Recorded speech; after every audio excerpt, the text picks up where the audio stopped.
खटीमा के साथ आज प्रदेश कार्यालय में होगा सीएम धामी का भव्य स्वागत। खटीमा से देहरादून पहुंचने पर शाम 7 बजे आयोजित होगा स्वागत समारोह। चंपावत विधानसभा उपचुनाव में 55,000 मतों से जीते हैं धामी।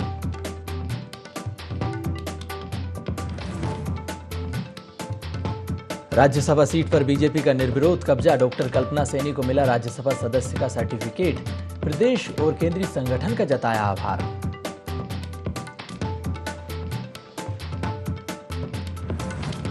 चंबा में पर्यटकों के लिए साइकिल ट्रैक का वन मंत्री ने किया शुभारंभ। कहा, अब पर्यटक जंगलों के बीच भी ले सकेंगे प्रकृति का लुत्फ।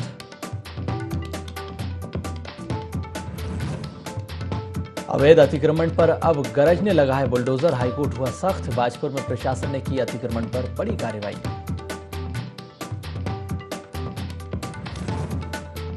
और लालकुआ चौकी इंचार्ज के समर्थन में उतरी स्थानीय जनता। एसपी पहुंचे सिटी कार्यालय। इंचार्ज की शान में पढ़े कसीदे।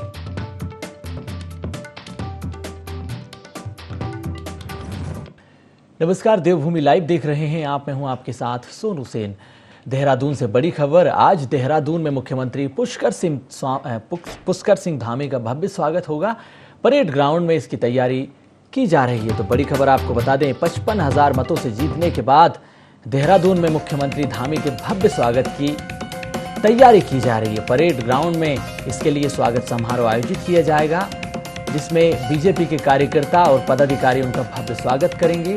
शाम 4:30 बजे स्वागत समारोह। और जीत के बाद जिस तरह से रोड शो किया गया, रैली निकाली गई, जुलूस निकाला गया, भव्य स्वागत जनता ने किया है। मुख्यमंत्री धामी ने आभार भी व्यक्त जनता का किया है। तो ये तस्वीरें आप मुख्यमंत्री के स्वागत की देख रहे हैं। रोड शो में जन सैलाब उमड़ा और आज फिर शाम 4:30 बजे स्वागत समारोह की तैयारी है। परेड ग्राउंड के बाद बीजेपी मुख्यालय में भी उनका स्वागत किया जाएगा। तो बड़ी खबर आपको बता दें, 55,000 मतों से सीएम धामी ने चंपावत उपचुनाव में जीत हासिल की है और उसके बाद उनका जगह जगह पर भव्य स्वागत किया जा रहा है। बीजेपी कार्यालय में भी स्वागत होगा। परेड ग्राउंड में भी स्वागत समारोह की तैयारी है।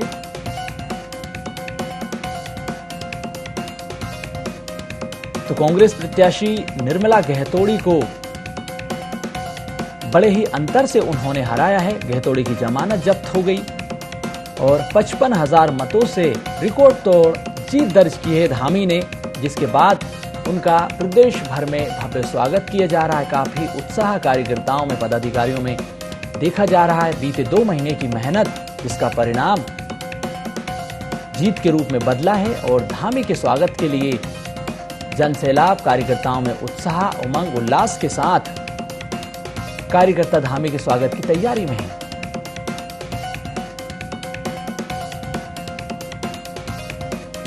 तो ढोल नगाड़ों की धुन पर कार्यकर्ता थिरक रहे हैं। आतिशबाजी और पटाखों की गड़गड़ाहट के बीच सीएम धामी का स्वागत।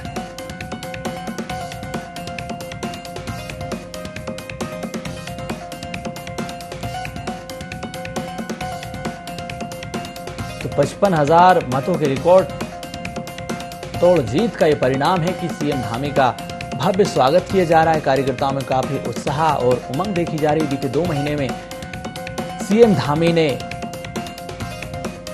जोर शोर से प्रचार प्रसार किया और उनकी पत्नी भी चुनावी मैदान में उतरी।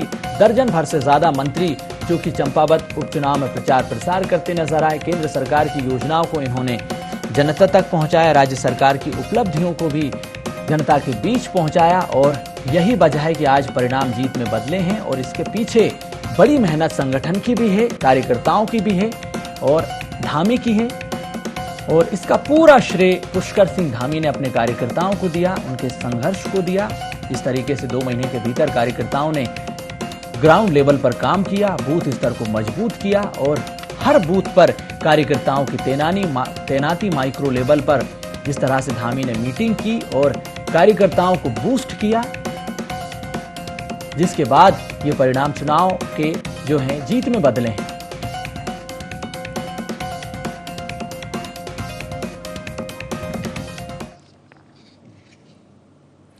और इसी खबर पर प्रिंसिपल कॉरेस्पॉन्डेंट कैलाश बिष्ट हमारे साथ जुड़ चुके हैं। कैलाश जी, भव्य स्वागत की तैयारी पुष्कर सिंह धामी की जा रही है। 55,000 मतों से उन्होंने जीत हासिल की और इसका पूरा श्रेय उन्होंने कार्यकर्ताओं को दिया, प्रदेश की जनता को दिया। जिस तरीके से कार्यकर्ताओं ने संगठन स्तर पर काम किया, बूथ को मजबूत किया और अब स्वागत के लिए कार्यकर्ता बेताब हैं। परेड ग्राउंड में स्वागत होना है, बीजेपी कार्यालय में भी बड़ी तैयारी है। बिल्कुल, मैं आपको बता दूं कि आज मुख्यमंत्री का एक बहुत ही भव्य स्वागत होने जा रहा है, क्योंकि ऐतिहासिक जीत इसे माना जा रहा है और वाकई में ये बहुत बड़ी ऐतिहासिक जीत इस वक्त उत्तराखंड के इतिहास में इसको देखा गया है। और 55,000 से ज्यादा मतों से यहाँ पर अपने प्रतिद्वंदी को शिकस्त देना वाकई अपने आप में एक रिकॉर्ड है। उससे पहले मैं आपको बता दूं कि आज जो खटीमा उनका जो गृह क्षेत्र है, खटीमा में आज उनका भव्य स्वागत होगा और अभी मौजूदा वो खटीमा में भी अभी मौजूद हैं। खटीमा में लगातार उनके आवास पर लगातार लोगों का आने जाने का सिलसिला लगातार जारी है। बधाई देने वालों का तांता वहां पर लगातार लगा हुआ है। दोपहर 3 बजे वो पंतनगर एयरपोर्ट से देहरादून के लिए रवाना होंगे, जहां 4:30 बजे जो परेड ग्राउंड है देहरादून का सबसे बड़ा मैदान है, यहाँ पर आज उनका एक बहुत ही भव्य स्वागत समारोह रखा गया है बीजेपी संगठन द्वारा। और यहाँ पर स्वागत समारोह के बाद वो बीजेपी कार्यालय, प्रदेश कार्यालय जाएंगे, वहां पर भी एक भव्य स्वागत का कार्यक्रम रखा गया है। और जिस तरीके से आपको बता दूं कि कल का जो ऐतिहासिक दिन था, वो ऐतिहासिक दिन सिर्फ मुख्यमंत्री की जीत का नहीं था। कल 2 ऐतिहासिक जीत यहाँ पर देखने को मिली है। एक तो मुख्यमंत्री की जीत और दूसरा राज्यसभा में निर्विरोध यहाँ पर सीट मिल चुकी है भारतीय जनता पार्टी को। डॉक्टर जो कल्पना सैनी को निर्विरोध यहाँ पर राज्यसभा के लिए भेज दिया गया है। कल सर्टिफिकेट उनको मिल गया है, तो जाहिर तौर पर बीजेपी के लिए दोहरी जीत है। और बनबसा टनकपुर में कल एक ऐतिहासिक रैली निकाली गई थी चंपावत के बाद, और आज वही उसी तरीके से आज भव्य स्वागत की तैयारी देहरादून में देखी जा रही है। मुख्यमंत्री कह रहे हैं कि ये जनता की बड़ी जीत है। सरकार की योजनाओं की उपलब्धियों को जिस तरह से जनता के बीच ये लेकर गए, उस पर मुहर लगाई है जनता ने, चाहे वो केंद्र सरकार की योजनाएं हों या फिर राज्य सरकार की योजनाएं हों। बिल्कुल, देखिए मैं आपको बता दूं कि मुख्यमंत्री जब यहां पर चुनाव लड़ रहे थे, उस दौरान भी उन्होंने एज अ मुख्यमंत्री कई घोषणाएं की थी। उनका साफ तौर पर यह कहना था कि मैं सिर्फ ये घोषणाएं इसलिए नहीं कर रहा हूं कि मुझे यहां से चुनाव लड़ना है, बल्कि मैं एज अ मुख्यमंत्री ये घोषणाएं कर रहा हूं। और जब कैलाश गहतोड़ी ने सीट नहीं छोड़ी थी, उस दौरान भी वो टनकपुर गए थे, उस दौरान भी उन्होंने वहां पर घोषणा की थी पूरे चंपावत जिले के लिए कि यहाँ पर कई चीजों की व्यवस्थाएं सरकार करेगी। और अब चूंकि यहाँ से वो विधायक बन चुके हैं और अब मुख्यमंत्री तो हैं ही प्रदेश के, तो जाहिर तौर पर जनता का आभार जताना बनता है। जनता का आभार उन्होंने जताया भी है। और जिस तरीके से ये ऐतिहासिक जीत दर्ज की है मुख्यमंत्री ने, वाकई में जनता ने यहाँ पर पूर्ण बहुमत और एक तरफा बहुमत, इसे हम कह सकते हैं कि एक तरफा बहुमत मुख्यमंत्री को मिला है। और अब जो घोषणाएं की गई थी, उन घोषणाओं का पूरा होना बाकी है। और जल्द से जल्द सरकार और मुख्यमंत्री यही चाहेंगे कि जिस जनता ने उन पर इतना विश्वास जताया है, उसी जनता को फलस्वरूप उन तमाम घोषणाओं को धरातल पर उतारने की पुरजोर कोशिश की जाए। अब जीत के बाद सरकार की नीतिगत प्राथमिकताएं क्या होगी? जो घोषणाएं उन्होंने की, उनको किस तरह से अमली जामा पहनाया जाएगा? कैलाश, लगातार मुख्यमंत्री लगातार यही कोशिश कर रहे हैं कि जो घोषणाएं उन्होंने न सिर्फ चंपावत के लिए की है, बल्कि पूरे प्रदेश के लिए की है, तमाम घोषणाओं को अमली जामा पहनाया जाए। लगातार समय समय पर मुख्यमंत्री कई चीजों की मॉनिटरिंग करते हैं, लगातार यहाँ पर अपडेट वो लेते हैं, चाहे वो मुख्य सचिव हो या कैबिनेट के मंत्री हो या फिर जो विभागाध्यक्ष जो सचिव होते हैं, उनको समय समय पर तलब किया जाता है। और अब चूंकि फुल फ्लैज एक बार फिर से मुख्यमंत्री बन चुके हैं, अब उन्हें किसी बात की कोई दिक्कत नहीं है, क्योंकि अब पूरा जो उनका बचा हुआ जो कार्यकाल है 4.5 साल का, वो बेहतरीन यहाँ पर होने जा रहा है। उस लिहाज से भी इसको कहा जा सकता है कि अब किसी तरह की कोई दिक्कत ना आते हुए अब तुरंत यहाँ पर उनका यही एक फोकस होगा कि जो घोषणाएं यहाँ पर उनके द्वारा की गई है, उन घोषणाओं को हर हाल में धरातल पर उतारा जाए। कहीं पर जनता को अगर परेशानी होती है, उसके लिए भी अधिकारियों को चिन्हित किया गया है, निर्देशित किया गया है।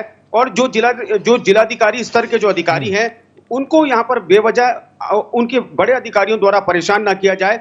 इसलिए साफ तौर पर यह कहा गया है कि सोमवार के दिन नो वर्क होगा। सोमवार के दिन सिर्फ और सिर्फ प्रदेश की जो जनता है, उसकी जो समस्या है, उनको सुना जाएगा। जी, एक बात तो इस जीत के बाद साफ हो गई कैलाश जी कि धामी अब एब्सोल्यूट पावर, एब्सोल्यूट सत्ता की स्थिति में आ चुके हैं।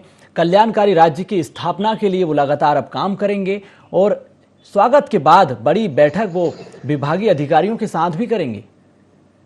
और देखिए, आज तो बैठक होती है नहीं होती है इसको कुछ कहा नहीं जा सकता, लेकिन हाँ, देर शाम को आज वो शासकीय कार्य जरूर करेंगे, जैसा सीएम टीम द्वारा बताया हमको गया है। फिलहाल रात 8 बजे तक वो आज प्रदेश कार्यालय में रहेंगे। प्रदेश कार्यालय में उनका भव्य स्वागत होगा और निसंदेह इसमें कोई दो राय नहीं कि एक और वो चुनाव में व्यस्त थे, लेकिन दूसरी ओर उनकी जो कार्यशैली थी वो हमने देखी। लगातार यहाँ पर वो कार्य कर रहे थे, लगातार प्रदेश के अलग अलग क्षेत्रों में दौरे कर रहे थे। और जब कल वो अगर मैं 2 दिन पहले की बात करूं तो 2 दिन पहले भी उन्होंने जिस तरीके से हल्द्वानी में बैठक की, उसके बाद वो निरीक्षण यहाँ पर करने गए थे कुछ क्षेत्रों का, तो कहीं ना कहीं ये साफ एक अल्टीमेटम है अधिकारियों को कि जब खुद मुख्यमंत्री मौके पर जा सकते हैं, कहीं का भी वो निरीक्षण कर सकते हैं, कहीं पर भी फाइलें तलब कर सकते हैं, तो उससे ये अधिकारियों को ये समझना होगा कि जब मुख्यमंत्री की कार्यशैली इस तरीके से है तो अधिकारियों को कहीं ना कहीं कार्यशैली बदलनी पड़ेगी। और जाहिर तौर पर कार्यशैली बदलनी भी होगी, क्योंकि कर्मचारियों की, और माफ कीजिएगा, कि जनता की हमेशा ये शिकायत रहती है कि कर्मचारी उनकी सुनते नहीं है। लिहाजा अब जनता की समस्याओं का निवारण हो सके, इसको लेकर मुख्यमंत्री साफ तौर पर ये एक मैसेज और ये इशारा कर चुके हैं। और हम समझते हैं कि आने वाले समय में जो जनता की जो समस्याएं हैं उनसे जनता निजात जल्द पा पाएगी। जीत के बाद उन्होंने सियासी सर्जिकल भी कर दिया है कांग्रेस पर। कांग्रेस की जो सरकारें थी उन्होंने जनता के लिए कोई काम नहीं किया। यही वजह है कि कांग्रेस की जो प्रत्याशी थी उनकी जमानत जब्त हो गई। जनता ने करारा जवाब कांग्रेस को दिया है, ये भी उन्होंने कहा है। बिल्कुल, देखिए इसमें कोई दो राय नहीं कि इस तरीके से प्रदर्शन कांग्रेस करेगी, इसका इल्म किसी को नहीं था। खुद जो कांग्रेस प्रत्याशी हैं उनको भी इस बात का अंदाजा नहीं था कि इतने बड़े मार्जिन से वो हारेंगी, और खास तौर पर हारने के साथ साथ जमानत जब्त होना ये बहुत ही शर्मनाक है कांग्रेस के लिए। और जिस तरीके से कल बयान आया था कांग्रेस के जो पूर्व मुख्यमंत्री हरीश रावत का, तो कहीं ना कहीं ये लगता है कि बहुत ही हल्के में कांग्रेस इसको अभी भी ले रही है। और ये कांग्रेस के लिए बहुत बड़े चिंतन का इस समय आ चुका है, क्योंकि कांग्रेस के नेता लगातार ये कहते हैं कि किसी तरह की कोई गुटबाजी कांग्रेस में नहीं है, किसी तरह की कोई खींचतान कांग्रेस में नहीं है। लेकिन जो हार इस वक्त हुई है कांग्रेस की, चंपावत उपचुनाव में करारी हार, इस करारी हार से कहीं ना कहीं अब कांग्रेस को मंथन करना होगा। कांग्रेस के नेताओं को यह समझना और सोचना होगा कि अब अगर यही हालात रहे तो आने वाला वो दिन दूर नहीं जब कांग्रेस हाशिए पर जाती नजर आई। बिल्कुल कैलाश जी, आप बने रहिए हमारे साथ। तो जीत के बाद भव्य स्वागत की तैयारी और विपक्ष पर सर्जिकल स्ट्राइक, करारा प्रहार, इसके अलावा कल्याणकारी राज्य की स्थापना का सपना मुख्यमंत्री का। और अब वो विभागीय अधिकारियों के साथ भी चर्चा करेंगे, बैठक करेंगे और जो योजनाएं हैं उनको जनता तक क्रियान्वयन करके कैसे पहुंचाया जा सके उस पर भी बातचीत होगी। खबरों में आगे बढ़ेंगे। उत्तराखंड से राज्यसभा सदस्य का निर्विरोध चुनाव जीतने के बाद डॉक्टर कल्पना सैनी ने उत्तराखंड विधानसभा अध्यक्ष ऋतु खंडूड़ी भूषण से उनके कार्यालय में मुलाकात की है। और इस दौरान विधानसभा अध्यक्ष ने पुष्पगुच्छ भेंट कर कल्पना सैनी को बधाई शुभकामनाएं दी, साथ ही मिठाई खिलाकर मुंह मीठा कराया। डॉक्टर कल्पना सैनी ने विधानसभा भवन में विधानसभा के सचिव मुकेश सिंघल से राज्यसभा सदस्य का सर्टिफिकेट भी लिया है। इसके अलावा उन्होंने विधानसभा अध्यक्ष से भेंट की, कई विषयों पर बातचीत की है। साथ ही संसदीय कार्य मंत्री प्रेमचंद अग्रवाल और देहरादून के मेयर सुनीत उनियाल गामा समेत कई नेता और उनके परिवार के सदस्य मौजूद रहे हैं।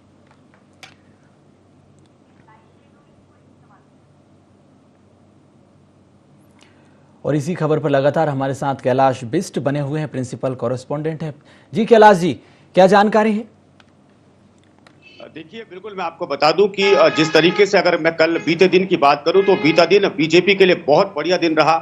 ऐतिहासिक जीत जहां मुख्यमंत्री की हुई, वहीं जीत निर्विरोध यहां पर राज्यसभा सीट के लिए डॉक्टर कल्पना सैनी की हुई। कांग्रेस ने अपना प्रत्याशी नहीं उतारा, यानी कुल मिलाकर यह कहा जा सकता है कि कांग्रेस पहले ही अपनी हार मान चुकी थी। लिहाजा कांग्रेस के 18 विधायक होने के बावजूद भी कांग्रेस ने दावेदारी तक पेश नहीं की। और कल जब वो विधानसभा पहुंची थी डॉक्टर कल्पना सैनी, उनको निर्विरोध यहाँ पर सर्टिफिकेट, यहाँ पर जो मुकेश सिंघल हैं विधानसभा सचिव, उनके द्वारा दिया गया। उसके बाद एक शिष्टाचार भेंट उन्होंने विधानसभा अध्यक्ष ऋतु खंडूरी से की।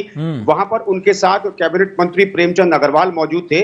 और उसके बाद उनका सम्मान समारोह कल बीजेपी दफ्तर में किया गया, जहां पर बीजेपी के प्रदेश अध्यक्ष समेत कई वरिष्ठ बीजेपी के नेता मौजूद रहे। तो ये जो अब कोशिश यहाँ पर कल्पना सैनी की यही है। कल मीडिया पे उन्होंने साफ तौर पर कहा कि उनकी कोशिश है कि जो प्रदेश की जो समस्याएं हैं, क्षेत्र की जो समस्याएं हैं, लोगों की जो समस्याएं हैं, इन समस्याओं को वो राज्यसभा में पहुंचाएंगी।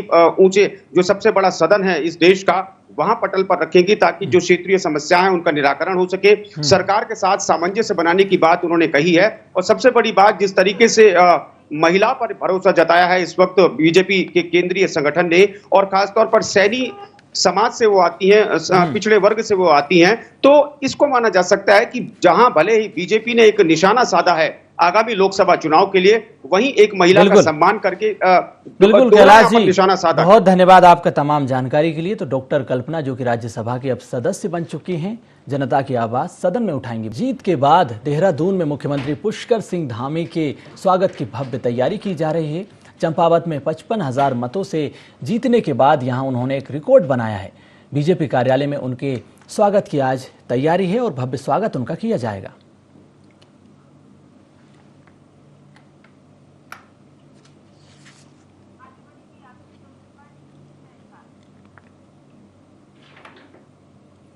चारधाम यात्रा में तीर्थयात्रियों को बेहतर सुविधा प्रदान करने के लिए प्रशासन दिन रात जुटा हुआ है। विभिन्न यात्रा पड़ावों में तीर्थयात्रियों को निर्धारित दरों पर स्वच्छ और पौष्टिक आहार के साथ गुणवत्ता युक्त सामान मिले, इसकी भी व्यवस्था की जा रही है। जिला प्रशासन ने इसके लिए संबंधित विभागीय अधिकारियों की संयुक्त टीम गठित की है। यात्रा मार्ग पर प्रतिष्ठानों का नियमित निरीक्षण भी किया जा रहा है, चेकिंग की जा रही है। जिलाधिकारी वरुण चौधरी के निर्देशों के अनुसार टीम लगातार काम कर रही है। जोठीमठ बाजार में भी टीम ने औचक निरीक्षण किया है, प्रतिष्ठानों और दुकानों पर पहुंचकर जायजा लिया है। इस दौरान बाजार में प्रतिष्ठान से एक बड़ी मात्रा में एक्सपायरी डेट का सामान मिला। संयुक्त टीम ने मौके पर ही इसे जब्त किया है। दुकानदार के खिलाफ नोटिस जारी किया है। 12 प्रतिष्ठानों के पास फूड लाइसेंस ना मिलने और 7 व्यापारियों के पास बाट माप सत्यापित ना होने पर चालान काटा है, नोटिस भी जारी किया। एक होटल में घरेलू गैस सिलेंडर का उपयोग करते पाए जाने पर 1500 रुपये का जुर्माना भी वसूला गया है। संयुक्त टीम ने घटतोली और मूल्य से अधिक दरों पर सामान बेचने की जांच भी की। इस दौरान टीम ने रेस्टोरेंट, होटल, सब्जी, फल आदि दुकानों में रेट लिस्ट चस्पा करने और नियमित सफाई रखने के निर्देश दिए हैं। वहीं व्यापार संघ ने प्रशासन की छापामारी के बाद व्यापारियों में काफ़ी आक्रोश दिखाई दे रहा है। जोशीमठ बाजार अनिश्चितकाल के लिए बंद भी इन व्यापारियों ने किया है। व्यापारियों ने विरोध जताते हुए जमकर नारेबाजी की है, जुलूस निकाला है। उन्होंने कहा है कि व्यापार मंडल को विश्वास में लिए बिना चालान की कार्रवाई की जा रही है।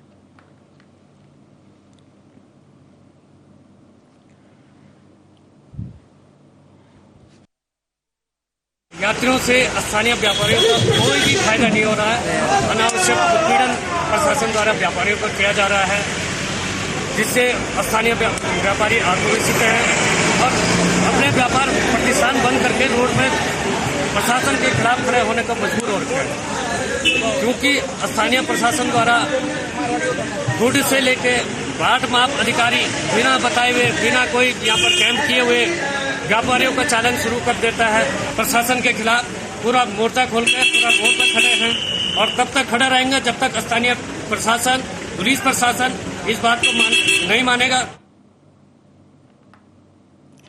उधम सिंह नगर के जसपुर में प्रशासन ने बड़ी कार्रवाई की है। यहां पर रामनगर बनगांव में अवैध अतिक्रमण को धराशायी कर दिया है। तीसरे दिन जसपुर के कासमपुर गांव से अतिक्रमण हटाया गया है। 45 लोगों को चिन्हित किया। कार्रवाई से पहले ही कुछ लोगों ने अतिक्रमण हटा लिया। अवैध कब्जे पर लगातार कार्रवाई जारी रहेगी।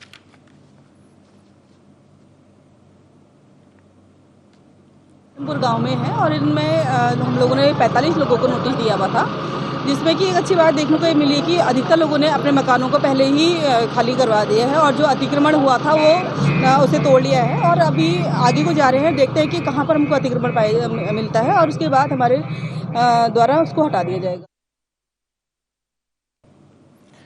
जहां चंपावत में मुख्यमंत्री पुष्कर सिंह धामी के जीत के बाद भव्य स्वागत किया, जश्न मनाया गया, वहीं उपचुनाव में कांग्रेस को बुरी तरह से हार का सामना करना पड़ा। कांग्रेस प्रत्याशी निर्मला गहतोड़ी भारी मतों से जो है हार का उन्हें सामना करना पड़ा है। इसलिए कांग्रेस के दिग्गज नेता और पूर्व मुख्यमंत्री हरीश रावत भी अब कुछ कहने से बचते नजर आ रहे हैं और उन्होंने क्या कुछ बयान दिया है आपको सुनाते हैं।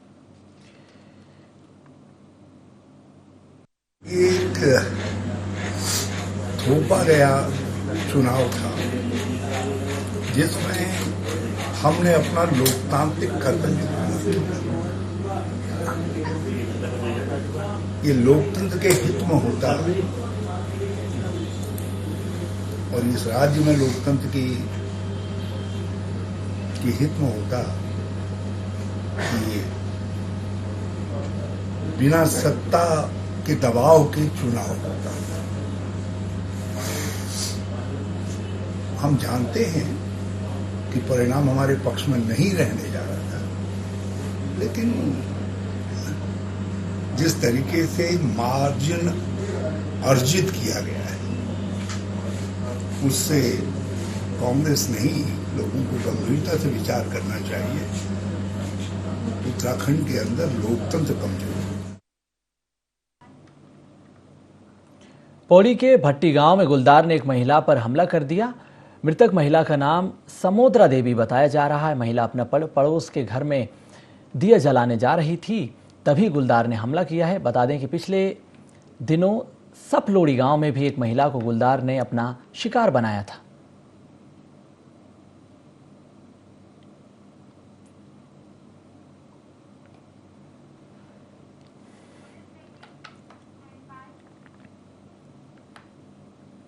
टिहरी के बगांव थाना पुलिस को चेकिंग अभियान में बड़ी सफलता हाथ लगी है।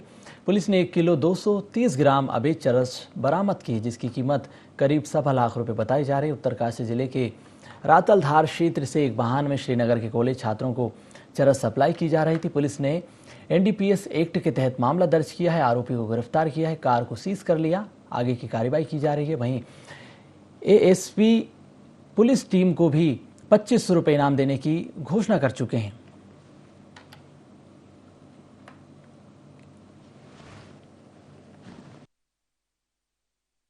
दौरान एक स्विफ्ट डिजायर गाड़ी जो कि उत्तराकाशी की तरफ से आ रही थी, उस चेकिंग में उसमें 1 किलो 230 ग्राम चरस बरामद हुई है और अभियुक्त उसमें जो द्वारिका प्रसाद है उसको अरेस्ट किया गया है।